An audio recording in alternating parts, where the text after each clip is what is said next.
Hello friends, જો બટેટાના આ ગાંઠિયા એક વખત તમે બનાવી લીધા ને તો તહેવારો આવતાની સાથે જ તમે આ ગાંઠિયા બનાવવાનું શરૂ કરી દેશો। ટેસ્ટમાં બેસ્ટ એવા આ ગાંઠિયાની રેસીપી બનાવવાનું શરૂ કરીએ। તહેવારો સ્પેશિયલ બટેટાના એકદમ નવા ગાંઠિયા બનાવવા માટે સૌથી પહેલાં અહીંયા આપણે બાફેલા બટેટા લેવાના છે।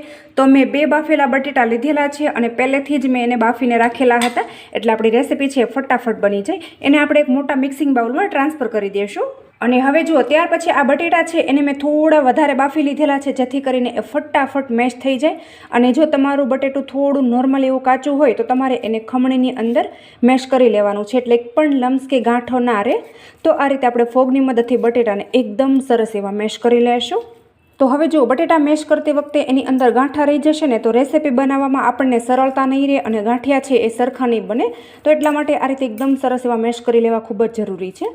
તો બસ આ રીતે બટેટા મેશ થઈ જાય પછી આપણે આગળની તૈયારી કરી લઈશું। અને હવે જુઓ, ત્યાર પછી અહીંયા આપણા ગાંઠિયાનો ટેસ્ટ એકદમ ચટપટો ટેસ્ટી આવે એના માટે અહીં મેં આદુ મરચાં લસણની પેસ્ટ લીધેલી છે, તો એ પણ આપણે એડ કરી દઈશું। તો તમે લસણ ન ખાતા હોય ને તો તમારે સ્કીપ કરી દેવાનું।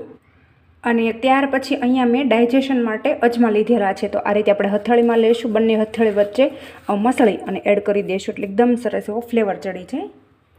અને આ ગાંઠિયા એકદમ મસ્ત મજાના પીળા બને ને એના માટે 1 ટીસ્પૂન જેટલી અત્યારે મેં હળદર લીધેલી છે, તો એ પણ આપણે ઉમેરી દઈશું। અને તીખાશ માટે મેં 1 ટીસ્પૂન જેટલો લાલ મરચું પાવડર લીધેલો છે। તો અહીંયા જેટલું તીખું તમે ખાતા હોય ને એ પ્રમાણે તમારે મરચું એડ કરવાનું રહેશે મિત્રો। અને ત્યાર પછી અહીંયા આપણે ટેસ્ટ અકોર્ડિંગ એટલે કે 1 ટીસ્પૂન જેટલું અત્યારે મેં મીઠું લીધેલું છે, તો ઉમેરી દઈશું। અને હવે જુઓ, ત્યાર પછી અહીંયા મેં 1 કપ ભરીને બેસન લીધેલો છે, તો એ પણ આપણે ઉમેરી દઈશું। બેસન ઉમેરવાથી આપણા ગાંઠિયાનું બાઇન્ડિંગ ખૂબ સરસ એવું આવશે મિત્રો। તો હવે આ બધી વસ્તુને આપણે એકદમ સરસ રીતે ફોગની મદદથી મિક્સ કરી દેવાનું છે। તો પાણી અહીંયા આપણે 1 પણ ટીપું નથી ઉમેરવાનું મિત્રો, જુઓ, કારણ કે આપણે બટેટા બાફેલા છે એટલે ઓલરેડી બટેટાની અંદર મોઇસ્ચરનું પ્રમાણ છે જ। તો જોઈ શકો છો તમે થોડી વારમાં જેમ કે બધી વસ્તુ એકદમ સારી રીતે મિક્સ થવા લાગેલી છે। તો આ ગાંઠિયા આપણે એકદમ ક્રિસ્પી અને કકડા બનાવવાના છે। તો આની અંદર આપણે સોડા કે એનો કંઈ જ નાખવાનું નથી, કારણ કે આ ગાંઠિયાને આપણે બિલકુલ પોચા નથી કરવાના, એકદમ કકડા થાય ને ભાવનગરી લસણિયા ગાંઠિયા આવે ને બસ બિલકુલ એવા આપણે બનાવીને રેડી કરવાના છે। અને ત્યાર પછી આપણે હાથની મદદથી મિક્સ કરીશું। તો જે ગાંઠા હોય ને એને આપણે ભાંગી લઈશું, જેથી કરીને આપણા ગાંઠિયા છે એકદમ મસ્ત મજાના સ્મૂથ બને। તો શું મિત્રો, તમે ક્યારે આ રીતે બટેટાના ગાંઠિયા બનાવ્યા છે કે નહીં એ કોમેન્ટમાં તમારો ફીડબેક ચોક્કસથી આપી દેજો। અને જો તમે મારો વિડીયો ફેસબુક અથવા ઇન્સ્ટાગ્રામમાં જોતા હોય તો પેજને ફોલો કરી લેજો। તો અહીં તમે જોઈ શકો છો કે એકદમ મસ્ત મજાનો આપણો લોટ બંધાય અને રેડી થઈ ગયો છે।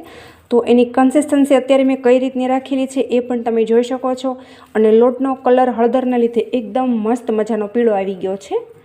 તો બસ હવે આને આપણે એકદમ સરસ એવો સેટ કરી દઈશું અને ત્યાં સુધી આપણે આગળની તૈયારી પણ કરી લઈશું। અને હવે જુઓ, ત્યાર પછી અહીંયા મેં સંચો લીધેલો છે, આ રીતનો મેં સંચો લીધેલો છે। હવે આપણે એને ખોલી લઈશું। જો ખોલી અને આ રીતની અંદર 2 ચકડી છે, તમારે જેટલી ઝીણી સેવ કે પછી ગાંઠિયા બનાવવા હોય ને એ રીતે તમે ઉપયોગ કરી શકો છો। તો અત્યારે હું આ જાડી જે ચકડી છે એમાંથી ગાંઠિયા બનાવવાની છું। તો આ રીતે આ ચકડીને આપણે તેલવાળી કરી દઈશું, એટલે લોટ છે એ નીચે ચોંટીનો છે। અને આ રીતે આપણે સેટ કરી દઈશું અને સંચાને પણ આપણે ખોલી લેવાનો છે આખો। જો તમારી પાસે પ્રેસવાળો સંચો હોય તો તમે એમાં પણ કરી શકો છો, અને આ રીતે આપણે ફેરવવાવાળો સંચો હોય તો તમે એમાં પણ ગાંઠિયા બનાવી શકો છો। તો આ રીતે આપણે અંદરથી પણ તેલવાળું ગ્રીસ કરી દઈશું અને ત્યાર પછી આ રીતે આપણે ફરી વખત પેક કરી દઈશું।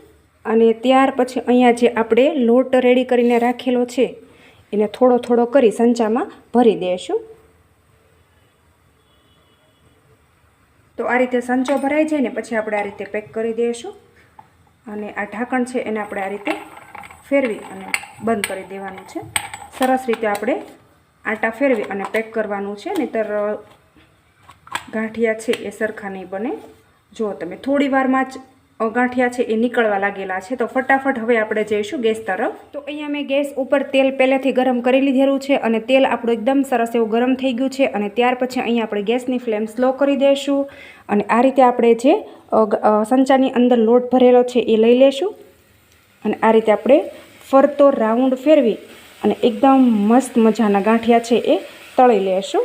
તો આ રીતે ગાંઠિયા પાડી દીધા પછી સૌથી પહેલાં આપણે એને સેટ થવા દઈશું અને પછી આપણે એને પલટાવવાના છે. તો તમે જોઈ શકો છો કે કેટલા મસ્ત મજાના ગાંઠિયા બની અને તૈયાર થઈ ગયા છે. બટેટાના ગાંઠિયા એક વખત બાળકો ખાશે ને તો બીજી વખત બનાવવાની ડિમાન્ડ કરશે અને સ્કૂલમાં લંચમાં લઈ જવાની પણ ડિમાન્ડ કરશે. એટલા બધા ટેસ્ટી આ ગાંઠિયા બનીને તૈયાર થાય છે મિત્રો. તો સ્લો ફ્લેમ પર આ ગાંઠિયાને આપણે ધીરે ધીરે તળાવવા દેવાના છે, જેથી કરીને અંદર સુધી એકદમ સરસ એવા તળાઈ જશે ને એટલે ક્રિસ્પી થઈ જશે મિત્રો. હવે જુઓ મિત્રો, ગમે તેવા તહેવારો આવતા હોય, રક્ષાબંધન છે, સાતમ આઠમ છે કે પછી દિવાળી છે, આ ગાંઠિયા બનાવી અને તમે તૈયાર કરી શકો છો. જો ખૂબ જ સરસ એવા બની અને રેડી થાય છે. તો જુઓ, હવે આપણા ગાંઠિયા ઓલમોસ્ટ તળાઈ ગયા છે. તો આ રીતે આપણે ઝારામાં લેશું અને બધું તેલ નિતારી લેશું. જો વધારે તળાવવા દેશું ને તો લાલ થઈ જશે. કાઢી લેશું. તો અહીંયા તમે જોઈ શકો છો કે તહેવારો સ્પેશિયલ એકદમ મસ્ત મજાના બટેટાના ગાંઠિયા બની અને તૈયાર થઈ ગયા છે. કેટલા બધા ક્રિસ્પી બનેલા છે જો. વાવ. તો મિત્રો, રેસીપી કેવી લાગી છે કોમેન્ટમાં તમારો ફીડબેક ચોક્કસથી આપી દેજો અને ચેનલ ઉપર નવા હોય તો ચેનલને સબસ્ક્રાઈબ કરી લેજો. Thank you.